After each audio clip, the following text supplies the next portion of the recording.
G20 மாநாடு நம்ம இந்தியாவிற்கே பெருமை சேர்ப்பது. உலகத்துல 20 நாடுகள்ல மட்டும் இல்ல, மற்ற நாடுகள்ல இருந்து வராங்க. இது பாரத பிரதமர் இது ஒரு பெருமை மிகு நிகழ்வா நினைக்கிறாரு. இல்ல புதுச்சேரிக்கு ஒரு வாய்ப்பு கிடைச்சது நமக்கு மிக பெருமை வாய்ந்தது. என்னென்றா முதல்ல ஆரம்பத்துல என்ன சொன்னாங்க, எல்லாருமே டெல்லியில தான் நடத்தப்படும் அப்படின்னாங்க. அதனால புதுச்சேரி இதற்கு மிக தயாராக இருக்கிறது. நல்லதொரு நிகழ்ச்சியை நடத்த வேண்டும் என்பதில் முதலமைச்சர் அவர்கள் மற்றும் அமைச்சர் பெருமக்கள் அதிகாரிகள் எல்லோரும் கவனமா இருக்காங்க.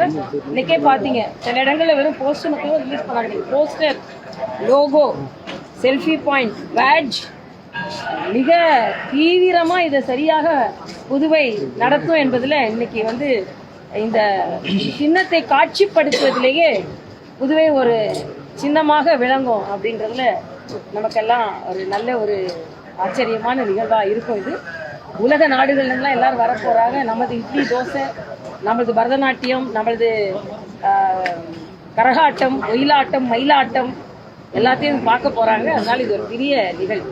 இது எத்தனை நாள் மாநில அந்தஸ்து விவகாரமா முதலமைச்சர் வந்து ஆளுநரை மிரட்டுறாருன்னு சொல்லிட்டு காங்கிரஸ்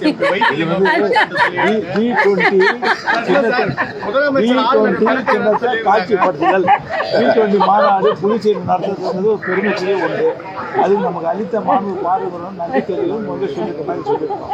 இது சிறப்பான முறையில் ஏற்பாடு செய்வது அரசுடைய எண்ணம். இப்போ சிறப்பான முறையில் ஏற்பாடு செய்து கொண்டிருக்கின்றோம். வருகின்ற விருந்தினரை கவனிப்பதற்கும் வருகின்ற விருந்தினர்களுக்கும் உரிய தங்குவதற்கான எல்லா வசதி சொல்றேன். அரசானது சரியான முடிவு எடுத்து இப்பொழுது அதனை ஏற்பாடு செய்து கொண்டிருக்கிறது. சிறந்த முறையில் G20 மாநாட்டு கூட்டம் நடைபெறும். எந்த வித சந்தேகம் வருகின்ற விருந்தினர் நிச்சயமாக புதுச்சேரியுடைய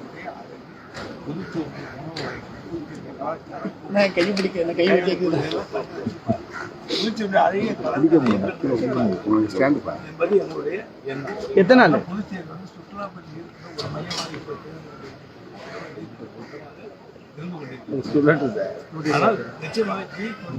ஆடியோ